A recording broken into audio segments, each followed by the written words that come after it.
6 o'clock on my phone, close enough. I'm going to call this meeting to order. It is a work session of the Christiansburg Town Council, March 7th, 2023 at 6 p.m. The subject is discussion of retiree benefits. We will have no, I don't see any citizens here, but there will be no public comments or input.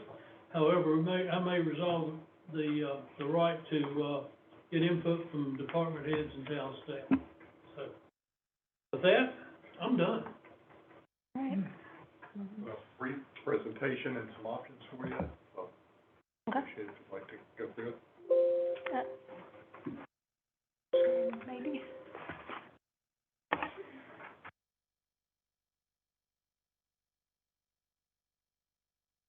Okay, all right. So this is the slide that I presented during the town council meeting, just the current retiree benefits. We have the sick leave divestiture plan, and we have the town-sponsored service merit only for Plan 1 and Plan 2. We don't have anything currently for hybrid employees. And this is also from the town council meeting, the chart, where I reached out to other localities. So the potential goals for this is to provide a health care benefit comparable to other jurisdictions for retirees, and to provide a retiree benefit that equally benefits the hybrid plan employees. So we currently have about 33% of our employees as hybrid, and those numbers will be increasing as the Plan 1, Plan 2 kind of fall off. So we've got 4 options here. We've come up with 4 options for you to look at. So option 1 would be full cost. The retiree would pay the full cost of the insurance. There would be no supplement from the town. Option 2 would be a 1% service supplement. So the retiree would receive a supplement of 1% for every year of service they have after they reach that 10-year mark. Option 3 would be a tiered approach. This is similar to some of the other localities. So this would be where the town would provide a supplement of 20% for 10 to 14 years, 15 to 19 years would be 30%, and goes up to 50% for 25 plus years. And then option 4 would be the retirement health savings account contribution. So the retiree would pay the full cost of the health insurance. There would be no supplement, but the existing policy for our retirement health savings plan, there is a 20-year minimum. So you have to have at least 20 years of service. What we would propose with this option is that we reduce that down to 10 years of service, change it to full unreduced benefit, VRS benefit, so you couldn't do it if you did a reduced benefit or an early retirement. And then you would get $10 per month of service. And then once you reach Social Security retirement age or Medicare eligibility, it would reduce down to $100, which is what it does now. So some of the data that we used for some of the assumptions that we're getting ready to talk about, the average number of retirements over the past 3 years with the town is 5. This is from 2020 to 2022. And over the past 5 years, it was 4. Now these numbers are going to go up a little bit within the next 2-3 years. The average town service over the last 3 years is 17 years of town service. Over the last 5 years is 18 years. And then we have employees enrolled in Key Care. We have about 60% of our employees currently enrolled in Key Care versus the high deductible health plan. And the average age of retirees over both of those periods, 3 years and 5 years, has been 57.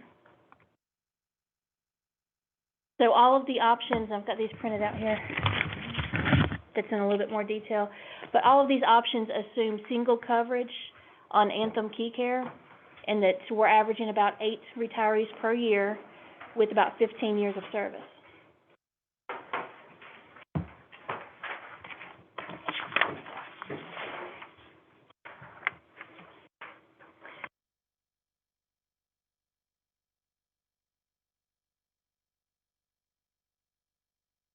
So on this sheet, we've got the estimated cost to the town. With option 1, where the retiree would pay the full cost, we've also got, and I did not make a copy of this, but we can, the health insurance rate. I have copies. Okay, all right. So with option 1, the retiree would pay the full cost of the health insurance. There is no direct cost to the town, but the potential liability could increase because we're putting older employees or retirees on the healthcare plan. But at the same time, it could increase the number of members within the retirement plan, so it's just a gamble, just like insurance is, it's just a gamble. The potential liability could increase. With option 2,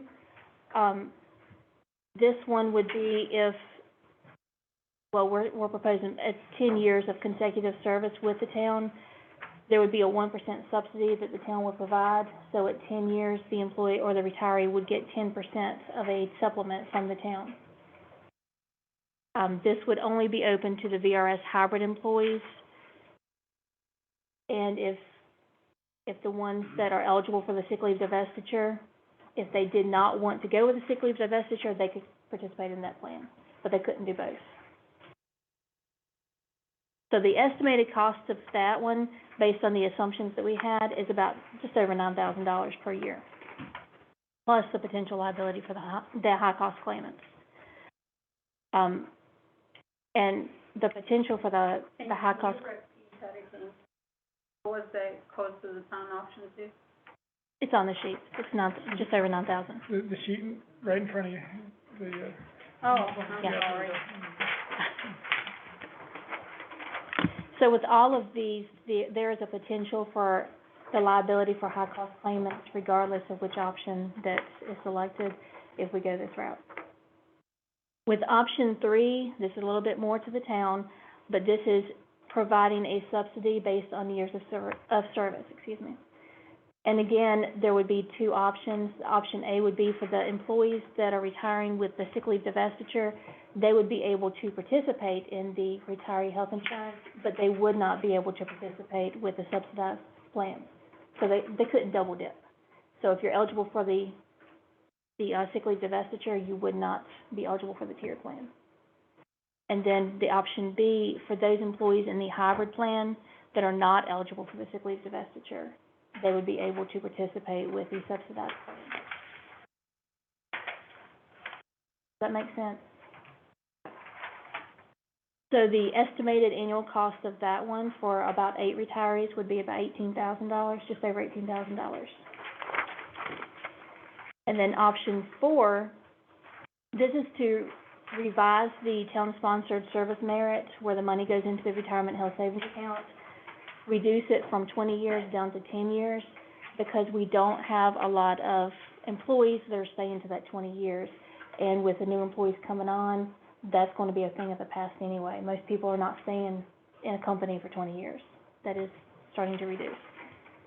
So with this one, now this one's a little bit harder to estimate the cost for because it's continuing. It's a long-term liability. So the average cost per year would be about $14,000, but with this plan, it continues on until the retiree passes away, and then it stops. So this could go on for quite a while, especially if the retiree is retiring at 57. Question? Yes. Option 3, Mm-hmm. you got, what, 2,200 times 8, I guess that's some of the employees, some person that can retire. So this is an assumption that we have about eight retirees per year. Yeah. Assumption, okay. Mm-hmm. No, are we still, self-insuring a lot of this stuff? We are currently self-insured, yes. So would it be, if we were to do something, whatever, Mm-hmm. would it behoove us to, possibly set funds aside, like in a reserve for payouts? I don't know. So we currently have a reserve for high-cost claimants. We do have a $125,000 stop loss. So once claims get up to that rate, then the insurance takes care, yes. So the maximum that we would pay for a claimant is $125,000. Per claim per person or? Once the claim gets to that, that's per member. Yes. So generally, we have about 2 to 3 on average. 3 is usually a little bit high. Usually we have about 2 per fiscal year, high-cost claimants that get up to that $125,000. And the hospital don't take long to get up there. Yeah. I have a question for you. So these are the charges, the total premiums. Those are normally charges that the town, will receive, which is a discounted rate. Because I know that for like a family of ours, it's like over $1,600 a month for a family. And then obviously it's like $900 just per person. Mhm. So even if we were to do an option one, which is a huge savings to someone, you were saying that even with any of those options, you will still take out the family and everything else. You were only talking about the employees only, right? Well, most retirees, when they retire, usually they only cover themselves and a spouse. It's very unlikely that they would cover a family. But if we were to do the subsidies, we would only do it for the retiree. And was the, and just out of curiosity here, with the insurance the town has, what is the age limit for kids that they can be in there? Because I know for some companies it's like 26, for some companies maybe. It is 26. 26. It's 26. Wow, Mhm. so that's a long time too. I guess, and then with this other one that you were talking about, I feel like there are two different things here. That why is this town sponsored service merit under option 4, or is that just how you put it on the paper? Do they go along with? That do they would go be together? under, yes, that would be under option 4. And then you will wanna do it for 10 years of service. So anybody, let's just say I'm a police officer and I'm 20 years of age. And if I do my service for 10 years, that means that I get to retire at that age? That means if you are eligible for a full retirement through VRS, that you would, if you had 10 years of service here with the town, then you. Retiring from the town. Mhm. So let's say you work somewhere else for 10 years, another police department. You came here for your last 10 years. You would have 20 years in with VRS. If you retired from the town, you would be eligible then. Yes. If you came and worked here, hit the 10 years here first, went somewhere else, you wouldn't be. But if you had the prior service and you're retiring from the town, you would be eligible. I just don't understand why, like, who made this change from 20 to 10? Was this just done for us, for our? Yes, it's It's just an option. Okay, because I feel like we're changing things here without even voting on them, if that makes any sense. Like, right now, you're scratching 20, and you put 10 in there. This is just one of the options. We're not making any changes right now. This is just one of the options. It's just a proposal for discussion. Yes. One of the reasons that we came up with this proposal was that we currently have nothing for hybrid employees. There's no retirement plan for them. There's no sick leave divestiture. There's no RHS component. If you're a hybrid employee, we have no retirement benefit other than your VRS. That's it. So this was a way of saying, rather than just focusing on what's available to our VRS 1 and 2 employees, maybe we should address something for our hybrid employees as well. The likelihood that we're gonna have hybrid employees retiring on this plan in the next 5 years is probably pretty low, because hybrid's only been around about 8 years now. But we still have no plan for them in terms of any future retiree benefit. And this was a way of bringing that into the equation. That was the main reason that we came up with that. Essentially, all employees will be hybrid employees. Except for law enforcement. Yeah. And still with the Plan 2 and with, well, excluding hazardous duties, so police, fire, and rescue, the Plan 2 and the hybrid employees, they do have that rule of 90, as you remember from the last council meeting. With VRS, to get a full unreduced benefit, you have to have the rule of 90, 60 years old and 30 years of service, or you have to have at least 5 years of service and be 65 years old. I guess my biggest question is, and not to offend to anybody that's here, because I feel like a lot of you guys are ready to get retired. I mean, Randy's already been talking valiantly, Marcy's, and I mean, you retired and came back.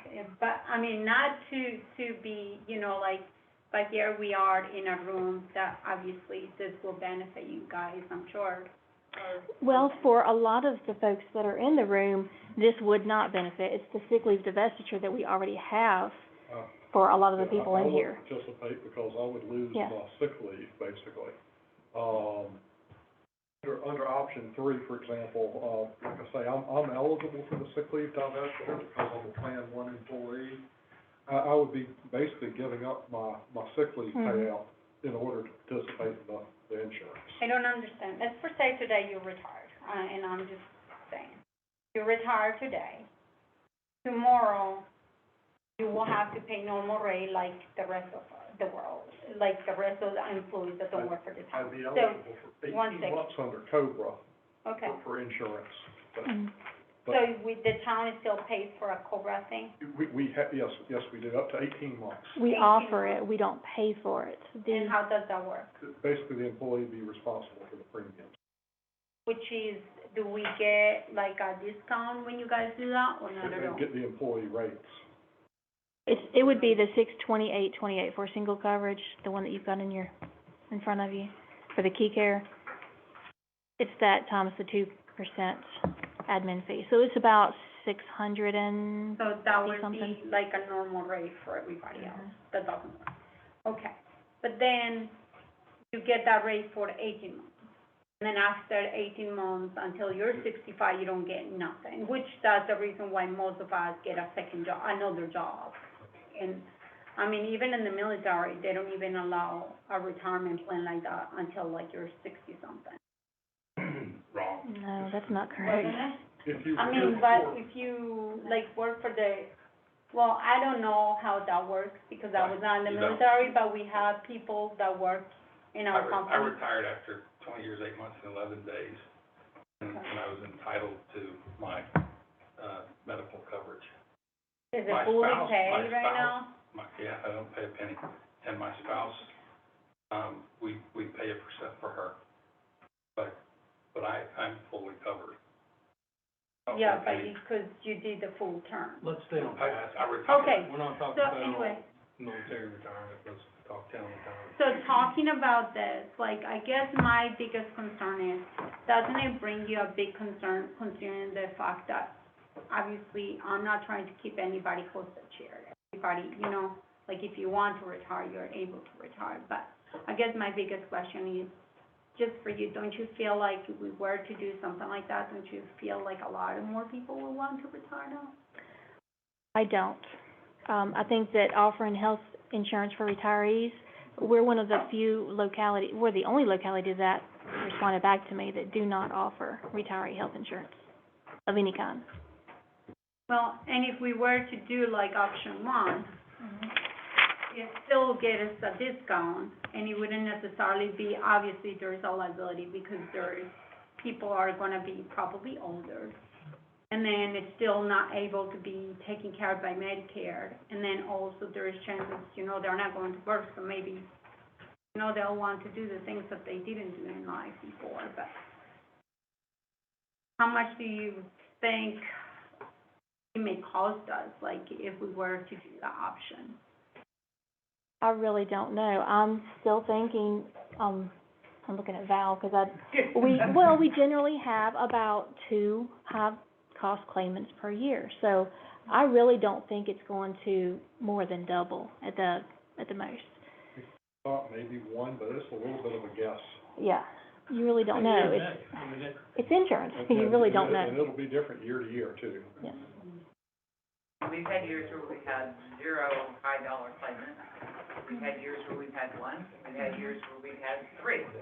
So, you know, that's the risk you take on when you go to self-insurance. But long-term, if it stays healthy, spend a whole lot less money on health insurance than if you're paying premium. That it's a fixed dollar amount, and if you don't have all those claims, it's gone, money spent, so. What You know, are the there's always a chances? risk when you're self-funded. We switched 6 years ago, and it's paid off for us. Oh, yeah. Probably $1 million for good or more. Oh, yeah, I'd say over the 6-year period of time, yeah, it's probably saved us $1 million. Once you do it, there is no way to go back if you were to change your mind. We It could will go be back. really Yeah, difficult. Not during the year, but you could go back during the next fiscal year. So for example, if we were to pick one of the options, you could change it. If, for example, we have a whole bunch of claims, we decide to do one of the options and we have like a whole bunch of, wouldn't that look bad on us though? Because all of a sudden you got a whole Well, bunch. the insurance companies use a three-year look-back period is what they use. So that's what they would look at, is basically our claims for 3 years. And they would do that whether we're self-insured or whether we're covered through their insurance policy. They're still gonna use that same 3-year look-back. On your option number 3, this more or less what Blacksburg is doing, or me? It is similar to what Blacksburg is Blacksburg, doing. I'm familiar with that one. All right, and just a bit of history, I asked for this to come before us, because I'm using this word that we shouldn't use. I assumed that we, the town, was doing something for the retirees, as far as little picnic and whatever, they come together. So I asked, our HR department to look into this. What would it cost us, the town, to at least offer some type of benefit? We can't make someone take this coverage. This is opportunity, you got what you said, 30 days? 30 days. Before you, after you leave, after To you enroll. retire, after you retire, because we don't wait, we stick around, don't we? We stick around. So after you retire, you have 30 days to say yes or no. But it's not like, we're gonna say, you will take one of these. You have to, we'll give them the option, just like Brendan was saying, because I'm not familiar with the sick leave the town had that you invested in. So, as Ronnie said to him, it would benefit him or party. I would take the insurance option Okay. myself, but because I'd have to lose my sick So leave, you my leave. membership. So, It's one of those things, if you wanted, I guess you, like option 3, if you wanted to have an option for people who are under sick leave divestiture, maybe to pay full price for insurance, I guess you could do something like that if you wanted the possibility of them to be under insurance. But you didn't want to kind of give them anything beyond the sick leave divestiture, because that is a pretty nice benefit. Okay. It was taken away in 2011, so current employees aren't eligible for it. Right now, we've got 29 employees who were here in 2011 when that was in effect. So you've got 29 employees who could potentially get the sick leave divestiture. There won't be any more beyond that because there can't be. did you get anything from you retired from the town of Blacksburg? Right. Do you have any, did you get anything like this? Well, see, what I was thinking with Blacksburg, and that's because I'm speaking, because that's what I know a little bit about, is that, that's what option 3 is really what they stuck with. And I was thinking for a sick leave wise, that I had saved up, I didn't use, I could cash that in one time. For that, it was either half of it or all of it. It wasn't spread out over 10, 15 years, so it's like, here it is, because most of us wrote it, I invested it. We've got, if you are under the sick leave divestiture, you've got 2 payout options. You can't get a cash payout So you can. of, what's 50%? 25%, okay, 10,000 max 10,000 max. Okay. upon retirement, or you could get all of it through the sick leave divestiture, spread out over 10 years and 120 payments. So basically 12 payments a year. So I don't understand so we do have another program, is that for everybody, the sick leave? It went away in 2011. There's only, like I say, 29 employees that are still here who are eligible for that.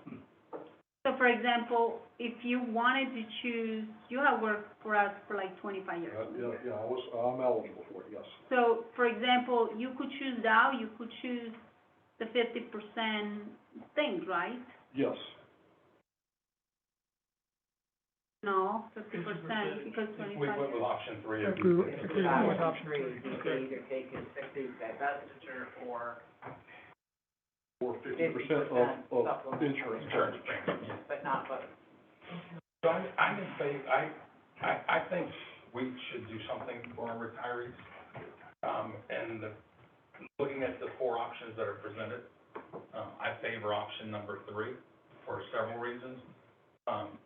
One is it encourages people to work for the town longer. If you want to, if you want more benefit, if you want something more from us, then for what your contribution to the town as far as years of service, we give you back something in return. And so if you're asking me, that's what I like. I think there's and I get it, Randy, you and Mark and Val probably said, well, I wouldn't opt for the insurance, but I'm not eligible for sick leave, that's for sure, I'm not working till I'm 70 something.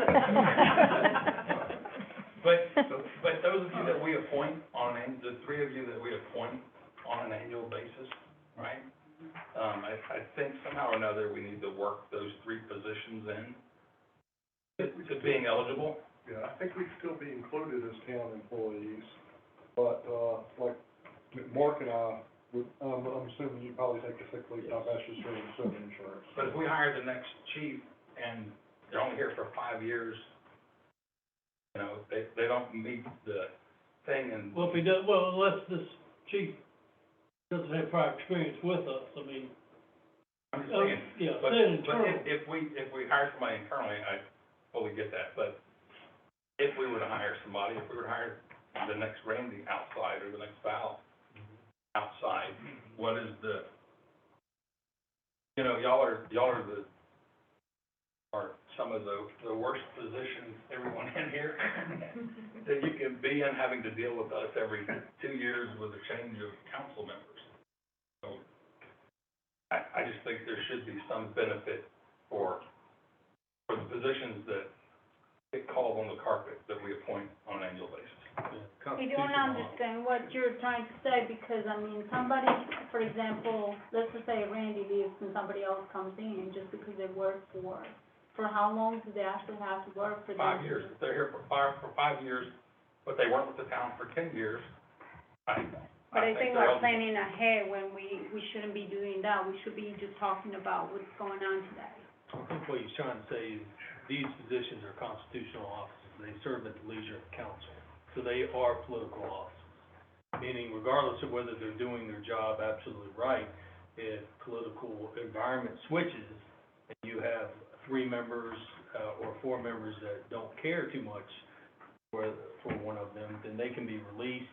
And if they're brand new employees that have less than a number of years service, because they serve at the leisure of council, and we can let them go at any time for political reasons.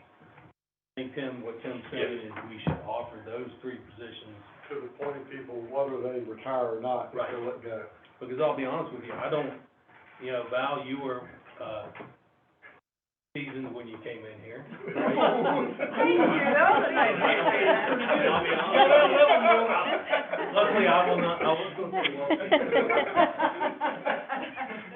but I would be honest with you, I would not expect a 25-year-old to take your position. And to get the type of experience that you've had in the past and what you provide the council, and then stay for 10 years under several different turnovers in the election process. So I do view your positions, and you 3 are right here, that we should do something a little bit different. Option 3 is fine, but we should allow our constitutional officers. For instance, if we have a 50-year-old TPA who worked in the private field, Ernest & Young, and they retired to Blacksburg and they want to work here and they don't have any type of benefit like this, but we give them your old position, Val, after you retire, of course, we should at least offer them some sort of health benefit. Wouldn't that be a discussion for when the renewals of contracts and things like That's that, a when discussion we're right looking now. for? We're talking about retiree benefits. Yeah, we're not gonna make a decision tonight. I mean, anything that we decide has to come from a vote of council anyway. But it's good to get these things out to air them out, to see what's available. And Henry, I agree with you, and I think, Tim, I think you were alluding to this too. The appointed constitutional officers there should be an option or an availability for them for some type of health insurance, whether it's a 50-50 match, whatever it is, because they are the high-pressure jobs. I'll leave that, I mean, we can leave that up to. You know, I wasn't gray when I came in. He didn't smoke either, did you?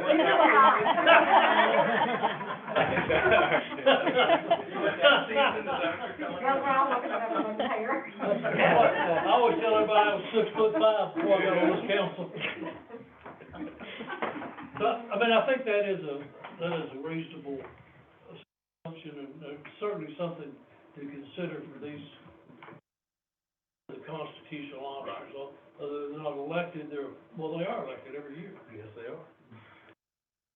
See, once again, I agree with what you're saying, but my mindset is that they're staff members, you know, but I see what you're saying. They said, but tomorrow, Randy might not be, depends on how the four of us get together. But, yeah, I agree with what you're saying, that whoever's in those positions should receive something. I'm saying this again, but I guess I'm going way back again, is that it surprised me, myself, when I heard that the retirees did not get anything from the town, but thank you, go to the pastor now. I would be in That's favor a of good putting option, option go to the 3. pastor. I put option 3 before the council, that's my. I like that one. I'd like to, when we discuss this, and we certainly won't discuss it tomorrow, not tomorrow, next week, I'd like to have a couple of weeks to go into this, and I think that what I would like to see, if it is since we will not vote on anything tonight, if it is the consensus of this council, that we consider the option that seems to be more popular with the council members, with a caveat toward our appointed constitutional officers. Can we get some input from the staff that's here now? I know two of you said you're not went to it, but how about your staff members now coming up? I mean, I'll definitely speak to that. I mean, obviously it would not impact me. But I think what you have to look at is future and hiring of personnel. The market is so tough right now. Chris and I talked every day, we're battling just to try to keep people. Things are picking up small offices and other organizations. We're at the top of the heap. It's not happening anymore. I'm starting to lose some folks, and it's getting really tough. And you know, I think the one point made that and one, but the hybrid. I mean, they can't expect people to stay in an organization for 20 years. They don't have an option. So those hybrid employees have, past us, they have zero. Nothing for them. Some folks don't see that. Our seasoned people. She knows that she's been in the work world. People don't see that. I'm going to take jobs when they know they don't. I think it's very important for the future. All of you that haven't been on council long, the state kind of forced us into the hybrid. You know, they didn't really give us a choice. They forced us to basically make employees hybrid. I think that there is definitely a need for one of the options. I don't disagree with that. I think that one of the things that I have is as far as like getting one of the options, and then all of a sudden like out insurance for everybody else goes to the roof, and then the town's budget goes out to the roof, which obviously is the expense of cost of having employees. And I do agree with Mark as far as like the employees, but then too, I kind of feel like a lot of the employees that even on my other jobs that we're getting, what they want is what can they get now, not tomorrow. They're not looking for working for 20, 30 years. What can I get today? How much money can I make today? If I make $30 an hour instead of 20, I'm gonna go to the $30 an hour job instead of the 20. Well, I would agree with that for our entry positions. But for the positions that we're filling that are more seasoned and higher levels, those are the ones that are looking for long-term benefits. And what you were saying is that it will be okay to be able to go back and cancel that, but I just feel like once we make the decision, there's no way to go back. I would not be able to be in council here and tell you next month, let's just say that we take this option, you know, whatever it is, the 1, 4 or 3 or whatever, but then all of a sudden the prices for the town go up, skyrocket, because we have everybody going bike riding and enjoying the lives of the. So you're not in favor of any of the options? I am in number 1 for sure. I just, the other ones, because the first one, there is no real cost to us right now, you know? Yeah, that sends a good message. Yeah. No, That we're but- gonna give you something that doesn't cost us a penny, No, but but we I'm want just- something from you. But I'm just saying that, when I say that we need an option, there is no question about that. My concern is picking one of the other ones right now and then having to go back and change it again. I wanna make sure that we don't change those decisions, and how do we make those, I guess there is not a way to look at the future, but which ones? And I'm gonna ask Alicia, for retention for the future, obviously paying for the, you know, for a lot of money will probably be best, but thinking about what's going on today, the people that, you know, what do you think is the best option? Like, if you were the councilwoman today, which one will it be? My favorite options are option 3 and option 4. Those are the most cost to the town. But I think that those would also, we would be able to, entice people to stay. From For the long the term. places that you looked at, which one is the option they all have? None of these are the same for any of the other localities. Well, now they have no option. Other than they offer the insurance, and you Yes. offer it at different levels. So, for example, Blacksburg, and you probably retired under the old one, but they had the older plan under, well, put my foot in my mouth too. Well,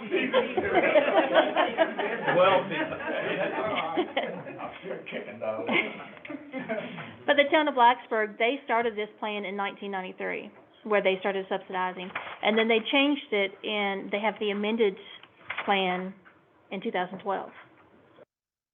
So they did change, but they didn't change it a year or two after they started. So what is it today? Can you give us like a rough? Yeah, so they started out in 1993, 15 to 19 years, they offered a 25% subsidy. In 2012, they changed it to 0 for 15 to 19, and then they waited until 20 years. So once you reach that 20-year mark, you would get a 30% subsidy. They just took away the 15 to 19. So in that subsidy, that is for the town insurance, correct? That is for the retiree, yes. So basically, you would pay 70%, and the town would pay 30% of your premium, Yes, right. If you serve 20 years. yes. yeah. And So it all favor goes away option with the 3. term. Yeah, I think Can you change, can you see if do you guys feel like the option 3 with those numbers? And can we look at the other towns and see what rates they have as far as the age limits on those? You've already done that, haven't you, Alicia? Yes, I have. I'm fine with option 3. Yeah, and if we need to find more money to pay these things, So, they got 200 grand, y'all put in community support grants that you can pay employees with. Not give it away. Not giving it away, that's doing our. Anyway. Matter of Okay, opinion. that's. All right. Now, I mean, I really think that, even if we don't go as dire as canceling community grants, I mean, if we saw, and we're very fortunate that we are on track to have a very good year, and if things stay the way they are with the new businesses, like, it may be even better years. At some point, we may want to look at setting aside, reserving a little bit more money to help us offset these costs. Now, I'd love to be able to give, you know, everybody that retires after, say, 20 years service or 25 years service, I'd love to give them their insurance. We can't do that at this point. Well, if you do that, we're not giving employees their insurance, so then you'd have everybody retiring. Because it'd be cheaper to retire than it would be to stay as active. Right. So, I would favor the option 3 when it comes down to a final vote. Is there any other information, cost-wise, anything that Alicia and Val and Randy can bring to the table when this is addressed in our March meeting or April meeting? Estimates for the high cost. $25,000. Boom, all right. And I also asked something That's else. our stop loss, $125,000, so if you get an additional high But- claimant, Yeah. but, We figure maybe one a year, but it's Yeah. probably not quite that, it's probably more like one every other year. yeah, But it's you don't know? just really hard to say. And, you know, to address, Ms. Hicks' question earlier about the cost of insurance increasing, blah, blah, blah, that is always a risk. That is gonna be here from this year to infinity, that if we have really bad years and really bad experience with claimants, be it employees, spouses, COBRAs, hirees, our insurance costs are gonna go up and insurance companies are gonna keep raising rates. So, no matter how we slice or dice it, that's always gonna be a Even when risk. we had good years, it didn't go up. Yeah. It That was just wouldn't when we go were up on as a much, monthly you know, it go up premium? 3% instead of 12. Well, even now, I mean, when medical costs increase, Right. then the cost to pay those, I mean, the way self-insurance works is they basically calculate your experience rate. What has your history been with your group, and how many people you've had enrolled, and what is your level of claim? They wrap that into an experience rate. And they say, okay, based on that, and you have 200 and some odd employees enrolled, we divide that out and average it out over 3 years, so here's your average premium. We're gonna charge you a premium, and that's kind of what we want you to work with how you divvy it out to what your employees pay, what the town pays, so it kind of looks like a premium, but it's really not. When y'all file a claim on the insurance, Blue Cross sends me a bill. I write a check. All those medical costs plus the, we're not paying for 220-some employees a premium rate every month. We're paying the actual medical claim. So it's kind of the same thing. It's just differences if we save money because we have low claims this year, we get to keep it. Yeah, we're taking the risk, so we get the Right. savings when it works out. Right. And And- it's But worked, and it's worked out. if you do it on a premium basis, and you've paid all those premiums over to Anthem, and we don't have all the claims, well, that'll help our experience rate next year, but we paid the money out, it's gone. So, if claims were $500,000, but we paid $1 million in premiums, they get to keep the $500,000 instead of us. I'm gonna give it to you. You have done a really good job with our insurance premiums. I don't know how you're doing it or whatever, So because I'm not there- doing nothing. Well, We just got healthy employees. Well, but here is the thing, like, for example, like in other companies and even the one that I'm working right now, like the insurance for somebody that's in their 60s, because they use the age rate, it's horrible, horrible, horrible, horrible. And I think that for anybody being able to have this rate of the $500 or $600 a month, even when you're in your 60s, let's say I'm 60 years of age, I think comparing to what's going on outside of working for the town, I think it's really, even that is a savings by itself. And I really think that that's great, you know, that we get that. That was years ago, we sunk in, council put $800,000 to bring those premiums down, a recommendation. It was less than 5 years ago. Remember, we put more money into it, because the biggest concern was our costs for family was too insurance. high for family. So. Oh, yes. When they brought it to council, council approved that, and it's, you want cheaper insurance, it's not some magic wand valve waves. It's usually what we sink in out of the general fund, for those costs. Well, that was And council did impressive. that a few years ago. Because that's, like I said to you, this is not how normally how works with the, with age and everything. That's why it's so hard to, most people decide to stay in this job and keep them, because this rate, I was actually talking to my husband the other day, I may just go and work for the town somewhere, like just to get a job over there later on in life because of that. I mean, it's a real benefit, and I hope that the people that work for us right now know that, that is the benefit right now, working for the town, that rate. Well, if we do option 3. No, right now, I'm not talking about retirees. Right now, the fees that we're paying, I mean, obviously, the town is helping them tremendously. But I do hope that they stay, because obviously, you're only paying $34, what was it, 61 a month? That's awesome. Can, for the next meeting, can we get the, and I don't want to speak for council about the Constitution, their option, if we go with option 3. Would we present that as, I really, You want to know the 28th is gonna be a busy, because that's, you're gonna present the budget that night. And I'd maybe like to give it a couple of weeks. Get into this thing. Do it in April. Huh? Do it in April, maybe. If that's agreeable with you all, April then before council meeting, maybe? first council meeting in April. If we all agree on option 3 with the caveat. We'll make that decision week, I guess, as to what option. Is that right? What we wanna go with? Valerie? You could do a straw poll now, or you could put it. Well, Now, just. I mean, we have a general head nod that, I think that's the feeling that I got, that the majority of council likes option 3. With the caveat. Am I incorrect? With the caveat. Yeah. With the Val- caveat. The Valerie? appointed positions are still eligible, even if they, are terminated. I take it if you leave on your own, you don't want them to be eligible, is that correct? Meaning No, that- you have to retire If from they the don't town. retire, correct? Right, they have, Okay. right, so if they leave after 10 years, they get. If they're for some reason terminated, then they don't have that option for that benefit, is that correct?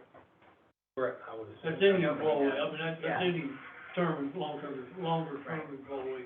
And I think I heard that you were okay to allow employees who are getting the divestitures to still have insurance, as long as they're paying for it, they just wouldn't get the supplement. Well, that's, they That can is put in option their 3. option A, Yes. you know, I don't want to take that away from Yeah. But they could still, we would still allow them to get on insurance if they paid their full premium. If what? If they Yeah, paid the full I don't premium. have an issue with that. And how many years they had to work with us again? That would be, Well, the sick leave divestiture, you'd had to have been here since 2011. But to be eligible for pay, you'd have to be here at least 10 years, insurance. But employees who are taking the divestiture would not get the supplement, subsidy. So if I'm correct, the only cost would be about almost $20,000 a year. If we're speculating, that would be 8 people retiring. So what we're saying is, let's for say, we have that rate for the next 10 years, it would be like $200,000 up in 10 years, right? Mhm.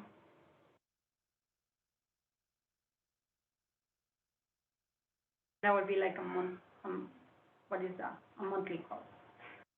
Or No, a year this cost? is a yearly cost. So a year cost of like $200,000, let's for say everybody's 40 years of age and they did 20 years, 25 years of service. Or whatever the amount it is. Because this is all ages, right? And you're talking about the retires, Yes, the so cost? the cost, this is basing it on 15 years of service. And these plans are also basing it on non-Medicare eligibility. So once you reach Medicare eligibility, then you would be removed from this plan. because then you would have Medicare. I'm just hoping that Mark Season will stay in everything for a long time. You're 40 years of age, you can do another 20. Are we, the only other thing I would like, this does not cover volunteers to the rescue and fire. That's correct, because they're not employees. And I had an interesting conversation with Chief Hanks today, and we were talking about for volunteers that are hurt on the job, on our job. It's taking a long time to get workman's comp to pay these claims. Workers' comp is a challenge anymore when we have a claim. And, if we were gonna look at something for the volunteers, you know, every volunteer has a job and every volunteer's got health insurance from their employer, their full-time employer. If we were gonna look at something for the volunteers, I would like us to look at something like Aflac or something that would supplement workers' comp so that they don't get behind till workers' comp picks up their bills. We haven't had a huge problem with that, but we have had problems with workers' comp not paying the way it should and as quick as it should. But if we had a supplement, like an Aflac supplement, I don't know what that would cost, but an Aflac supplement, you know, that pays, Aflac pays good and it pays quick. That would help them out more than offering them health insurance because they have health insurance too. You think everybody does? Yeah, everybody's working a full-time job. Can we just get those numbers for our next meeting? Yeah. For the next Yeah. time we do it. And then what about the part-time? Yeah, That's it. we can be ready for Yeah, that. that would be a discussion, you know, for at least for the. Thank you. So we'll get the quotes for the full-time and part-time for that too, because obviously workers' comp would be good for both. I guess the Aflac, we would have to offer it to the part-time people, the workers' comp, because if the part-time people get hurt on the job, it's still covered in workers' Exactly. comp. So can you please look at them both? For part-time and full-time. employees, for all part-time employees? Yes. No, for the ones that work at the police, they wouldn't have any, will they? They don't have They have part-time. one. They have They one have one. So for part-time, him, and then for fire and rescue. offering accident Yeah. insurance. What about public works? Oh, that too. I mean, that's huge. Do we have, That's, Yeah. that's odd. Yeah. You're Across talking the board. about all part-time. there you go, for everybody. No, I think there's gotta be a limit, are you gonna base this thing based on a certain number of hours a week? I mean, if we got a lifeguard that's working 5 hours a week, So we have a lot of rescue employees that work 24 hours a month. A lot of them will have full-time jobs at other localities, And and they- they're yeah. working to work part-time with us. So we have about 250 part-time employees with the town. let's go with fire and rescue. and Yeah, the let's police just start right with them and see now, how and see that what goes. happens down the road. It would be difficult to get the part-time eligible if we put a cap on their hours. I would agree if we could put a cap on the hours, but if we, yeah, and I would think like 20 hours a week. Yeah. I think that you'll determine Okay. the level on the hours for that. That is an accidental health insurance policy. Terry, will that be an incentive that you think your employees will be looking for? It might be, you know, my employees are a little bit different than most of the college kids who are in transition, or the high school kids who are transitioning to college. A lot of turnover in that area, no matter what. I just don't know. They're still on their parents' lives. Okay, I think, I will adjourn this meeting, and thank you for your time and your input. Alicia, Val, Randy, and I thank you for your efforts, and Jeanette, and Bree, and all of them that, in HR. So, again, thank you very much, and we'll update on this, shortly.